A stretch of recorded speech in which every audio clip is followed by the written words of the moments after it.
Sebelumnya, Assalamualaikum warahmatullahi wabarakatuh. Waalaikumsalam warahmatullahi wabarakatuh. Alhamdulillah. Sebelumnya yang saya hormati Bapak Kepala Sekolah SDN 1 Kalibuntu serta Bapak dan Ibu Guru SDN 1 Kalibuntu. Saya ucapkan terima kasih karena sudah menyempatkan waktunya untuk saya memaparkan mengenai aksi nyata diseminasi budaya positif SDN 1 Kalibuntu. Alhamdulillahirrahmanirrahim. Assalatu wassalamu ala sayyidina Muhammadin sayyidil mursalin wa ala alihi wa sahbihi wa maulana Muhammad. Puji syukur kita panjatkan kehadiran Allah Subhanahu wa taala karena dengan rahmat dan hidayahnya kita semua dalam keadaan sehat walafiat. Amin ya rabbal alamin. Salawat dan salam tercurah kepada Nabi kita Nabi besar Muhammad sallallahu alaihi wasallam dan sahabatnya. Amin. Semoga kita senantiasa menjadi umatnya sampai akhir zaman. Amin. Baik, Bapak Ibu, untuk hari ini adalah diseminasi. Tapi sebelum saya memulai acara ini, ada sambutan dari Bapak Kepala Sekolah. Silakan Bapak.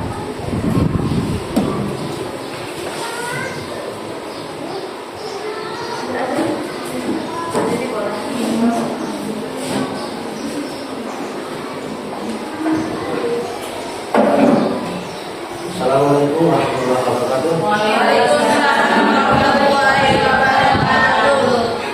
Bismillah, alhamdulillah. Assalatu wassalamu ala rasulillah wa ala alihi wa sahbihi wa sallam.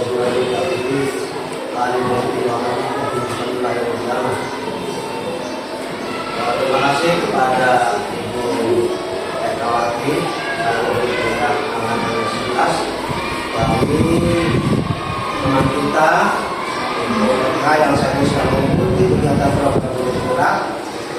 Mudah-mudahan kegiatan ini akan berpengaruh positif kepada sekolah dan juga akan menularkan praktek-praktek baik, terutama pada ibu bapak guru kita yang belum mengikuti kegiatan program bergerak. Berikan dukungan dan berikan apresiasi yang mendalam untuk ibu mereka. Silakan Bu, kembangkan potensi-potensi yang sudah dimiliki, gali pengetahuan yang ada dalam program guru gerak. Mudah-mudahan dengan Ibu bisa mengikuti guru gerak ini, sekolah kita semakin dipercaya oleh masyarakat, semakin berprestasi dan bisa menjadi kebanggaan khususnya di dunia kita. Itu saja harapan saya selaku satu kali untuk harapan dan lain silakan lakukan tidak lanjuti dengan tulus anak. Itu saya. Assalamualaikum warahmatullahi wabarakatuh. Terima kasih untuk sambutan dari Bapak Kepala Sekolah. Semoga dengan adanya diseminasi ini mudah-mudahan ada manfaatnya ya Pak ya. Saya langsung saja ya Pak.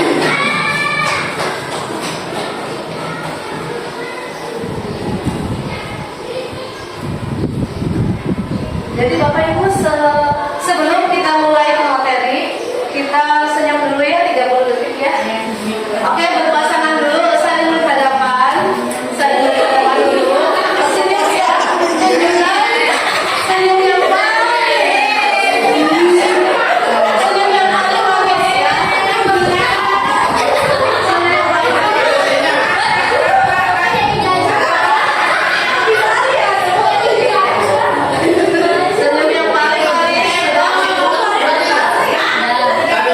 Paling manis Bu, Haji. Yang paling manis, yang paling imut, yang paling imut bukan untuk bapak, untuk temannya ya, untuk bapak.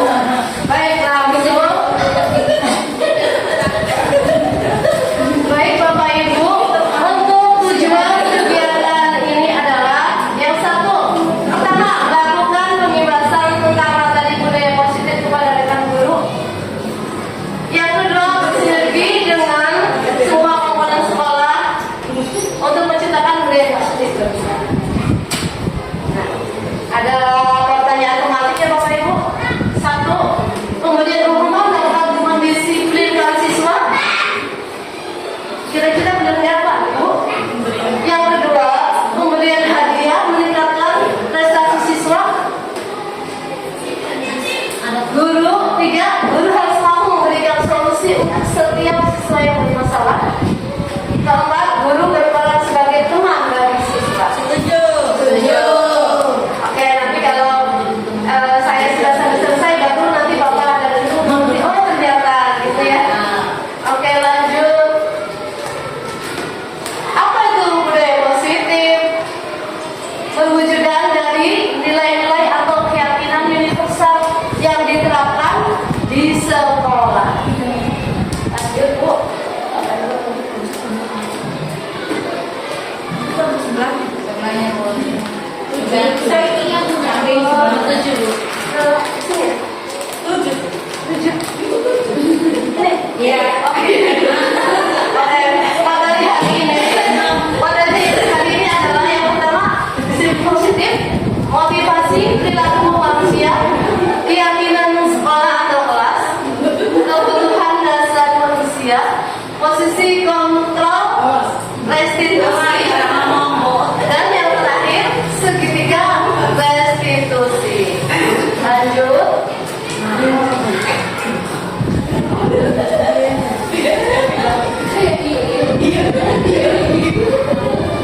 Oke.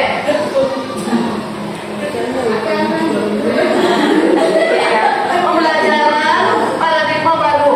Pembelajaran dengan paradigma baru merupakan pembelajaran yang dirancang berdasarkan prinsip pembelajaran berdiferensiasi sehingga para peserta pendidik belajar sesuai kebutuhan berdasarkan tahap perkembangan sesuai teori psikologi model untuk perwujudan profil belajar Pancasila.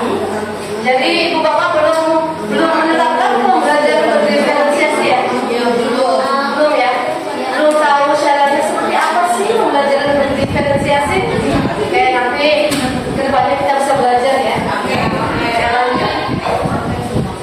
Ada 6 karakter dalam profil belajar Pancasila. Yang pertama apa, Papi? Profil belajar. Beriman dan bertakwa terhadap Tuhan yang Maha Esa. Iya, wajib husnul. Yang kedua,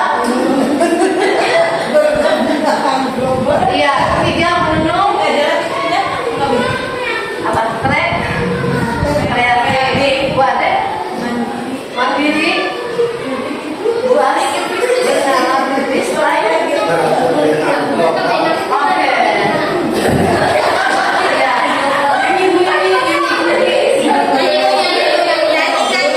Mau nyanyi? Coba yang Bapak di sini maju.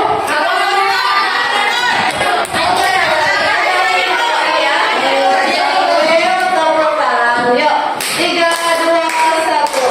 Belajar Pancasila, beriman dan bertakwa pada Tuhan Yang Esa, dan berakhlak mulia, berkebijakan global, berupaya mandiri, kreatif dan bernama kritis. Oke, ternyata Ibu dan Bapak guru di sini luar biasa ya. Berikutnya, coba ini ada permainan juga ya. Tugas, cobalah buka ini permainannya, coba buka. Ada yang sudah pernah ya di sini ya.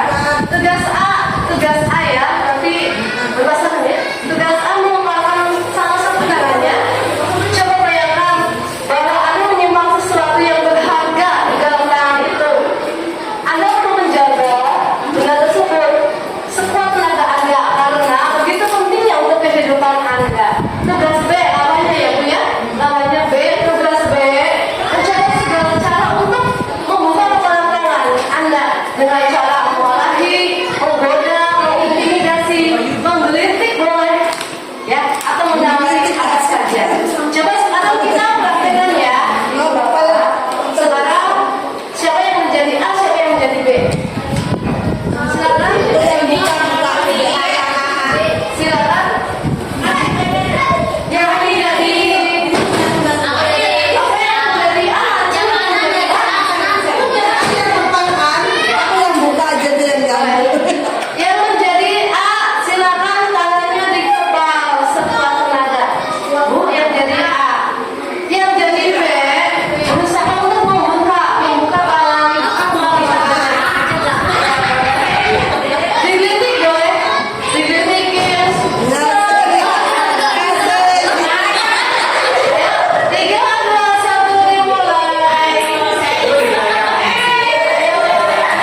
pujian atau hukuman. Tapi dijelaskan di sini. Disiplin berasal dari bahasa Latin, disiplina yang artinya belajar. Makna asal dari kata ini berkonotasi dengan disiplin dari murid-murid Sokrates dan Plato. Disiplin positif adalah disiplin tanpa ancaman, tanpa hukuman, dan menerapkan disiplin positif pada tindakan kesadaran siswa membentuk karakter positif. Disiplin positif dapat dibuat melalui kesepakatan antara guru dan siswa agar siswa merasa terlibat dan bertanggung jawab dalam menjalankan disiplin tersebut. Tujuan mulia dari penerapan disiplin positif adalah agar terbentuk karakter berdisiplin, santun, jujur, peduli, bertanggung jawab, dan merupakan pembelajaran sepanjang hayat sesuai dengan standar kompetensi besar. Dan justru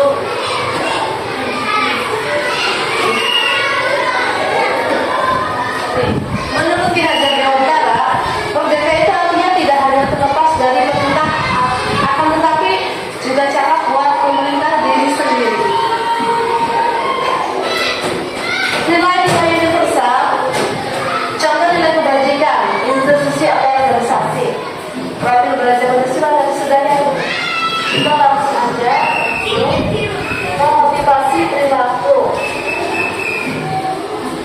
Nah, ada 3 motivasi perilaku manusia.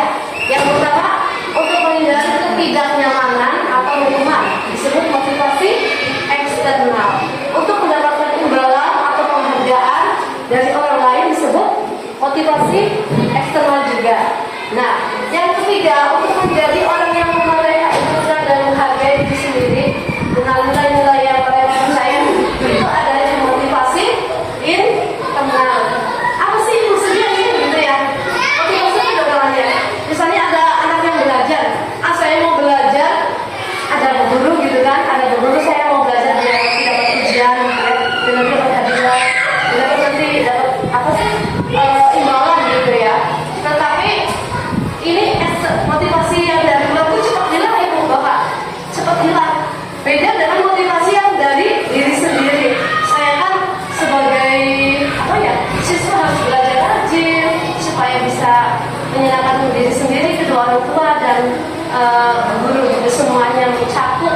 Kalau motivasi dari dalam ya, internal.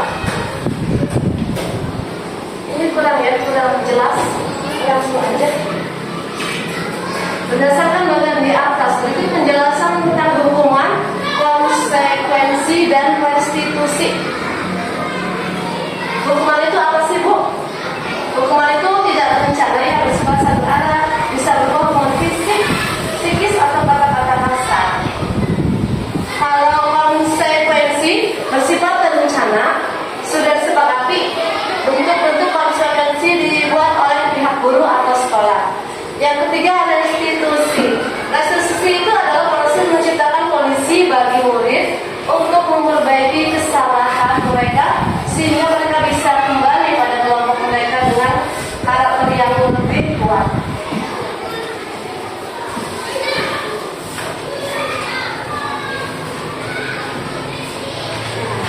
Ini perbedaannya Bu antara hukuman, konsekuensi, dan restitusi. Kalau hukuman itu sesuatu yang menyakitkan, tidak nyaman untuk murid dalam jangka panjang. Peraturannya adalah kamu harus begini. Murid akan membenci peraturan. Awas kamu melakukannya lagi, nanti awas kamu nanti identitas gagal. Jadi kalau ibu bapak dan bapak guru memilih untuk hukuman, ini adalah identitas gagal. Anak tidak akan berubah ya. Nah, kalau konsekuensi, sesuatu yang terjadi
yang kedua, lari mengelilingi lapangan basket 2 kali pada kelompok hari di sekolah.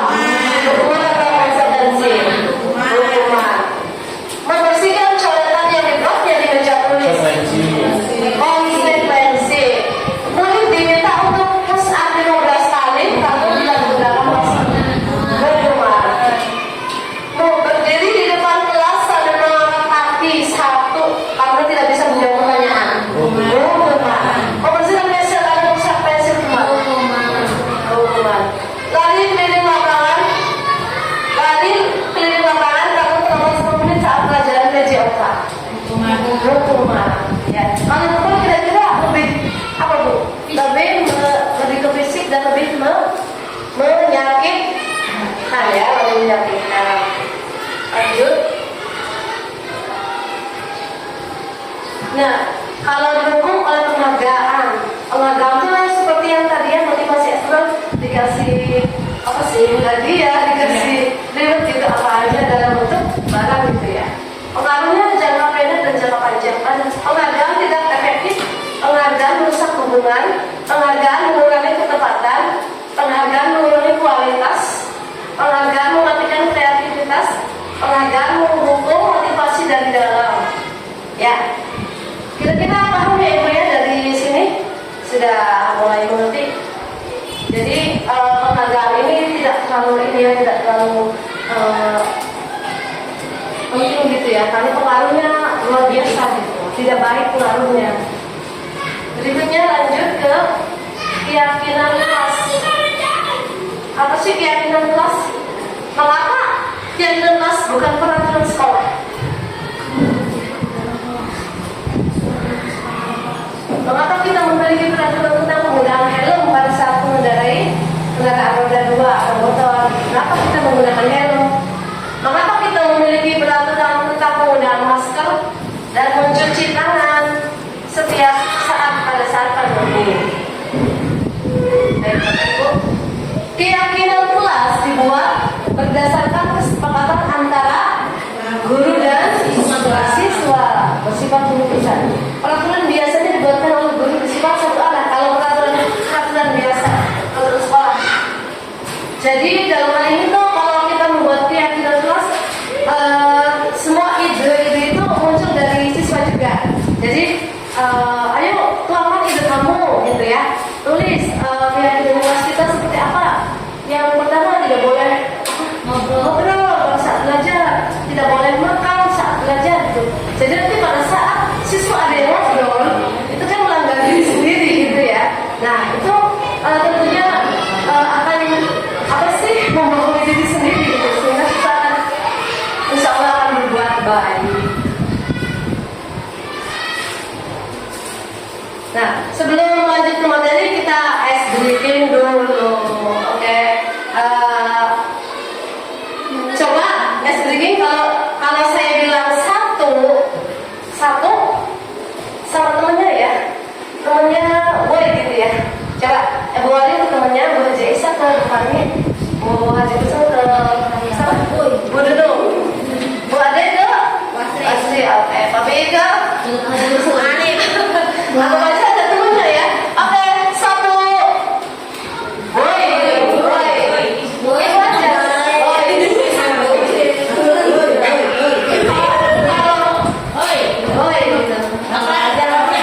Iya.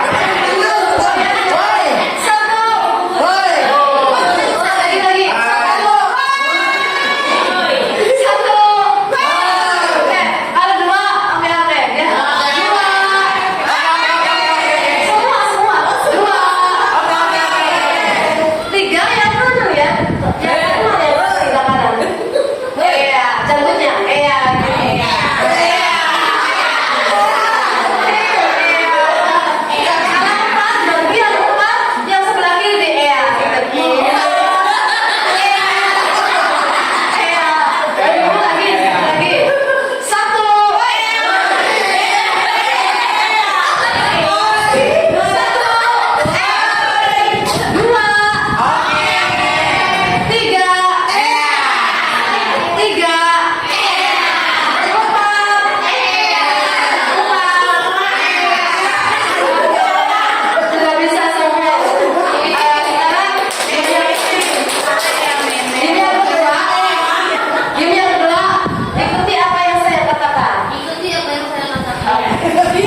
mencurahkan ide tentang program yang akan disepakati. Misalnya ibu bapak mau bikin program kelas, tempel di situ gitu ya. Mencatat semua masukan dari murid, ganti kalimat negatif menjadi positif, tinjau kembali curahan pendapat yang terkumpul dan susun menjadi keyakinan kelas. Tinjau ulang keyakinan kelas yang tersusun 3 atau 5 7 keyakinan boleh lah ya. Nah, meninjau dan menyetujui dengan menandatanganinya keyakinan kelas ditempel di dinding kelas. Jadi setiap saat bisa dibaca oleh anak. Lanjut.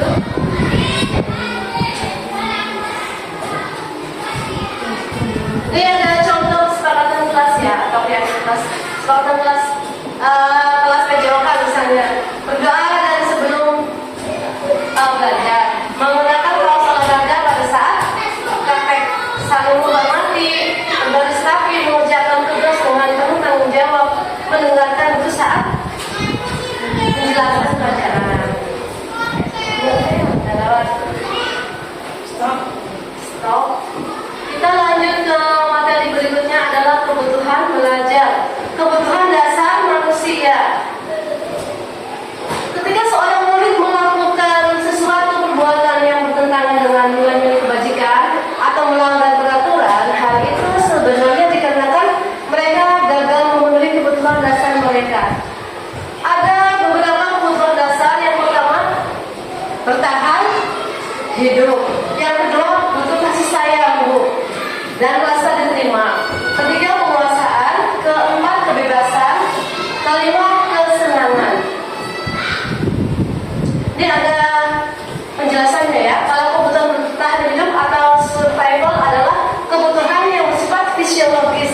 Misalnya makan, minum, gitu. Rumah, iya, tidur, makanan, gitu. Kesehatan. Nah, kalau kebutuhan rasa ingin diterima, meliputi kebutuhan akan hubungan atau koneksi sosial, kebutuhan memberi dan menerima kasih sayang, dan kebutuhan untuk merasa menjadi bagian dari kelompok. Jadi rasa ingin diterima oleh komunitas. Berikutnya adalah kekuasaan, kebutuhan kekuasaan. Kebutuhan ini berhubungan dengan kekuasaan untuk mencapai sesuatu. Misalnya saya ingin menjadi wali kota, gubernur gitu ya. Ini berhubungan dengan kekuasaan.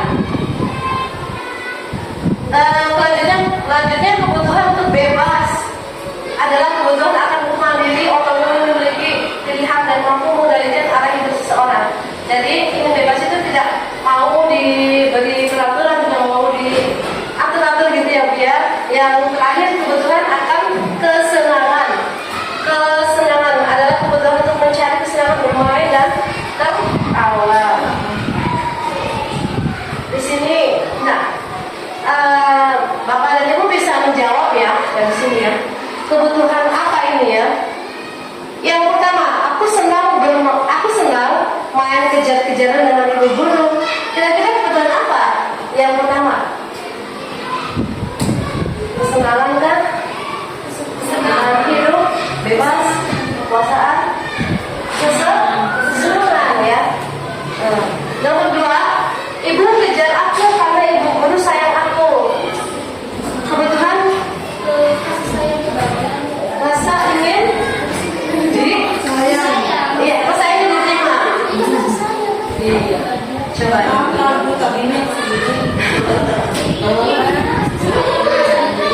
ada kesenangan, ada kasih sayang ya.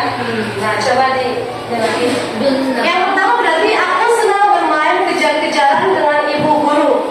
Senang, rasa kesenangan. Yang kedua, ibu kejar aku karena ibu guru sayang aku. Kasih sayang. Yang ketiga, aku hebat kan, bisa bikin ibu guru kejar aku. Kira-kira apa itu?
sebagai individu yang positif dalam dunia berkualitas.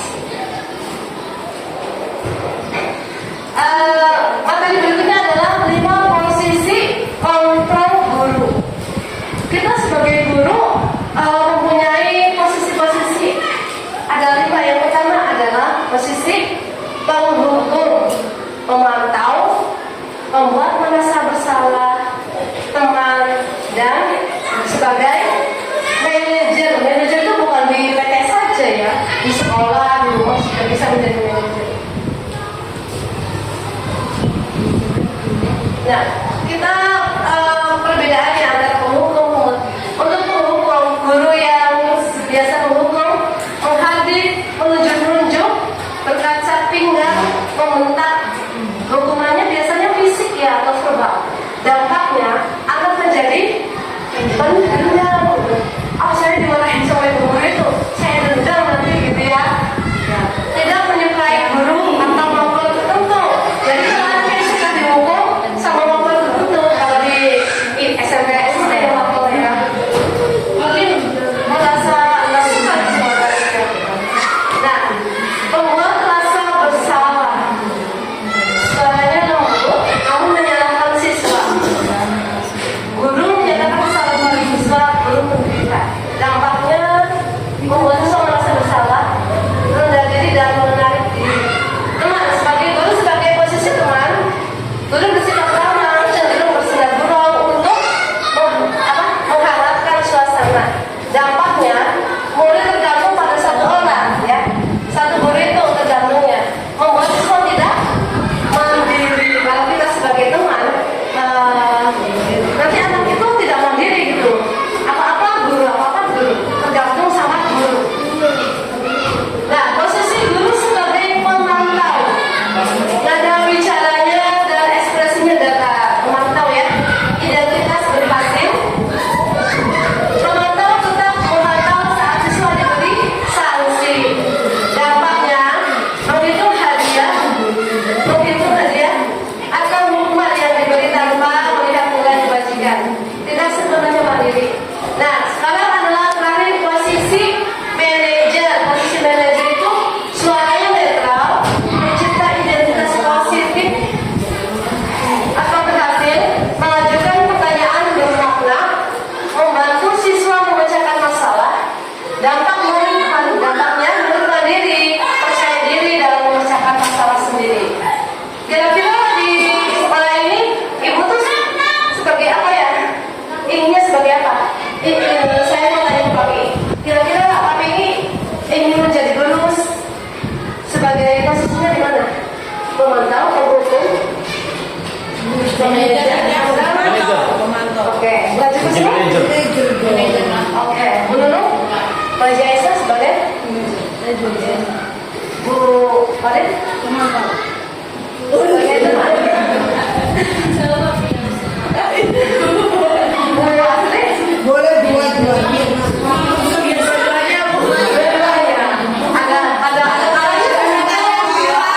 Iya. Jadi yang paling bagus dan bijaksana itu adalah di posisi manajer.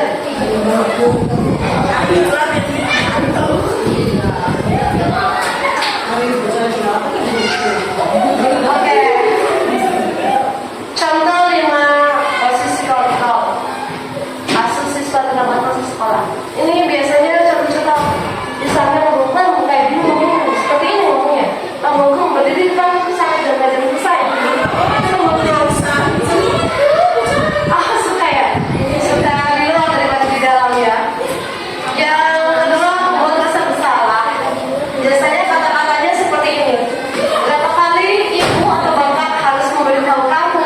Kamu selalu saja mengecewakan ibu bapak. Sebagai teman, ayo dong ikuti aturan sekolah. Kalau manggil ibu bapak ya sekali ini. Lain kali jangan berbuat seperti ini lagi ya. Nah, kalau kita di posisi pemantau, kamu sudah melanggar peraturan sekolah. Kamu konsekuensinya. Setelah pelajaran selesai, kamu jangan beristirahat dulu. Buat catatan yang tadi kamu tinggal. Sekarang posisi manajer. Apakah kamu tahu kira-kira bagaimana kamu mau memperbaiki kesalahan ini. Jadi bahasanya pun juga bijaksana ya. Kalau posisi manajer tidak meminta siswa ya. Jadi siswa itu menurut nantinya akan ada jangka panjangnya. Nyaman ya Bu? Iya, nyaman.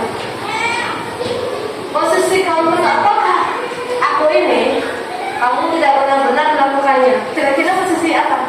Penghukum kah? Pemantau? Posisi ini apa? Kamu tidak benar memantau. Memantau? Kita lihat. Kira-kira ada nggak?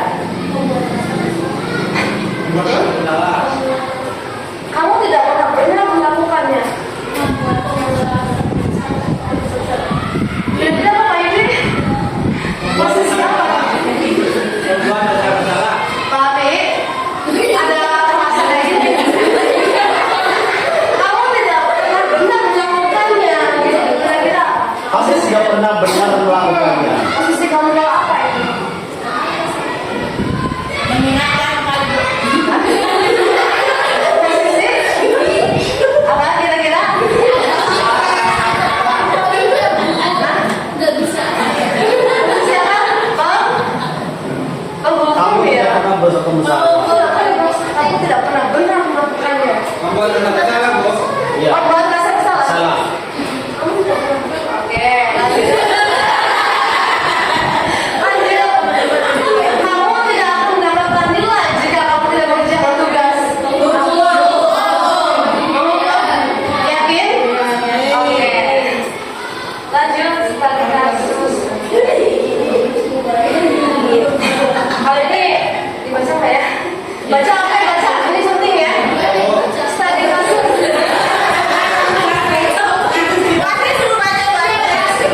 Oke, ada yang mau dibacakan? Nih, ada kasus seperti ini di kelas ya. Andi setelah menguasai pelajaran matematika sehingga saat belajar tersebut langsung dia lebih banyak berdiam diri dan tampak tidak semangat mengikuti pelajaran. Saat guru matematikanya Pak Ahmad menanyakan pertanyaan seputar materi yang sedang diajarkan, Andi menjadi gugup karena tidak bisa menjawab dan tidak sengaja menjatuhkan tempat minumnya di meja sehingga airnya pun tumpah. Seluruh kelas menjadi gaduh menertawakan perilaku Andi yang tampak bingung dan salah tingkah tersebut. Pak Ahmad saat itu membiarkan teman-teman Andi menertawakannya. Sedangkan Andi tampak malu luar biasa.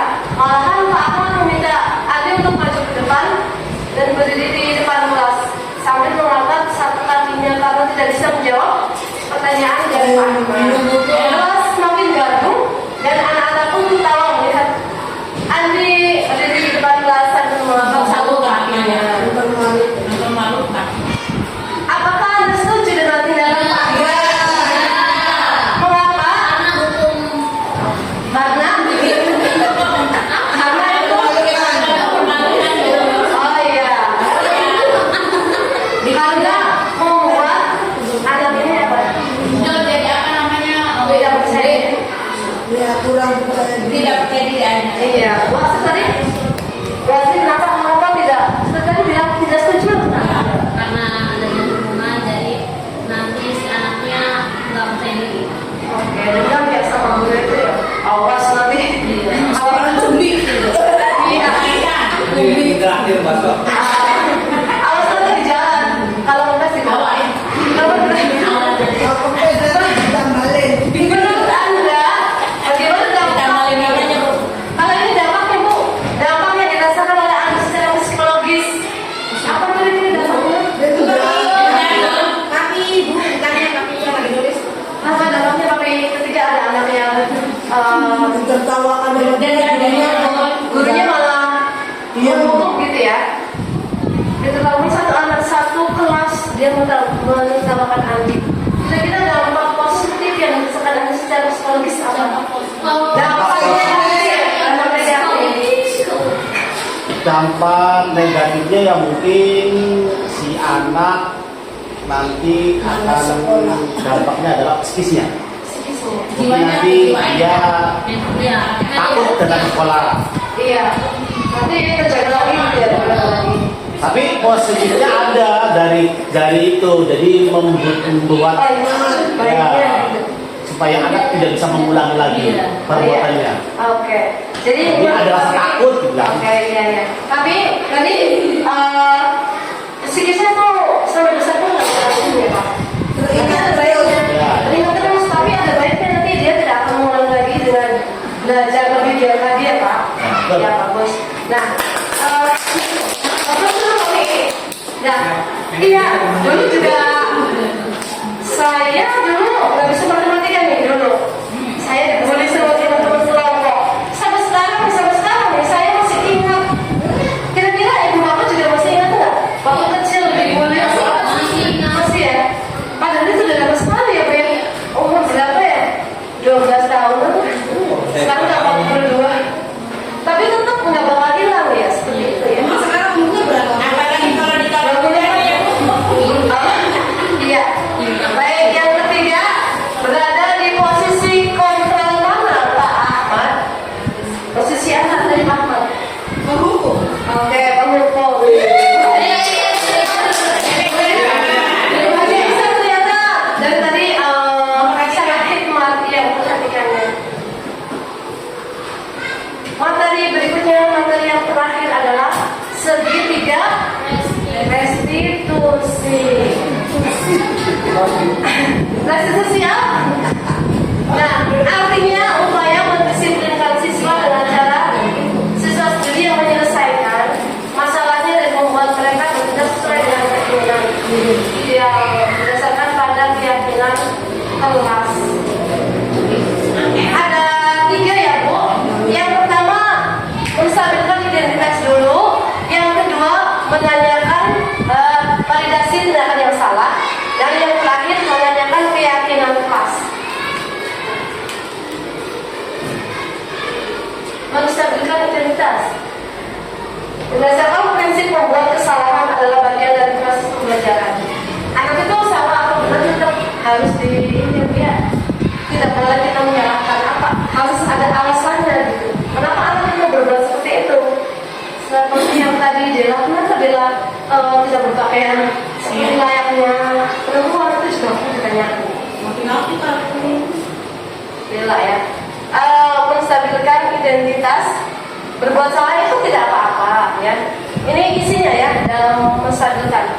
Tidak ada manusia yang sempurna. Saya juga pernah melakukan kesalahan seperti itu.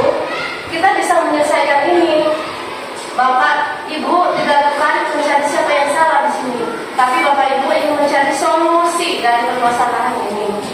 Kamu berhak merasa begitu. Apakah kamu sedang menjadi teman yang baik buat dirimu sendiri? Nah, ini termasuk dalam menstabilkan identitas.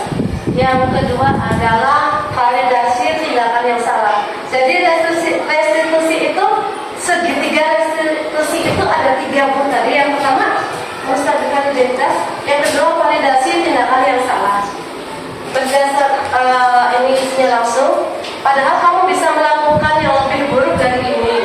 Kamu pasti punya alasan mengapa melakukan hal itu.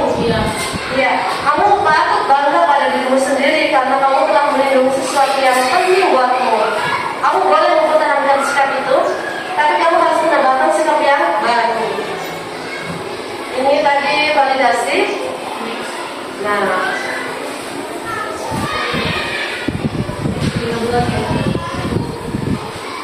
masih ada tindakan yang salah ya? Next. Bisa bilang ini sudah. Validasi tindakan yang salah sudah. Sudah tadi ya. Dia segitiga. Oh, kita mulai kerja dulu ya. Iya. Hari ini materinya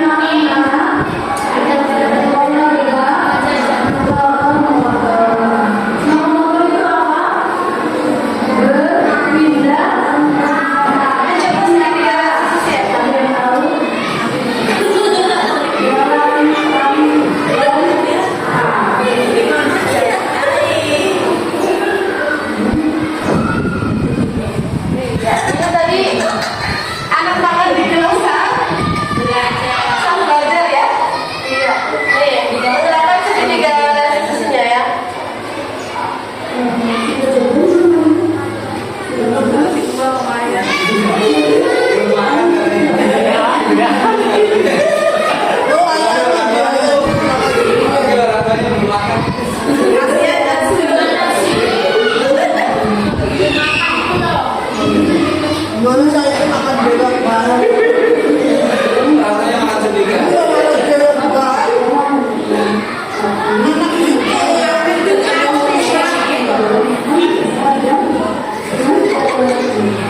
Jadi kalau ingin memarahi anak itu jangan di depan. Itu sudah ada dari dulu ya Pak? Iya. Kalau misalnya memarahin anak itu, dia kalau di rumah nih, dia makan dulu, ya istirahat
Nama saya Husnul Khotimah SPDSD. Saya dari SDN 1 Kalibuntu. Setelah saya mengikuti diseminasi budaya positif dan keyakinan kelas yang disampaikan oleh Ibu Ekawati, saya dapat menerapkannya di kelas dengan harapan murid-murid saya juga timbul nilai-nilai kebajikan dalam dirinya sejak dini. Terima kasih Ibu Ekawati atas materi dan praktek yang baik yang sudah diberikan kepada saya dan teman-teman saya. Semoga Ibu Ekawati selalu sehat dan sukses.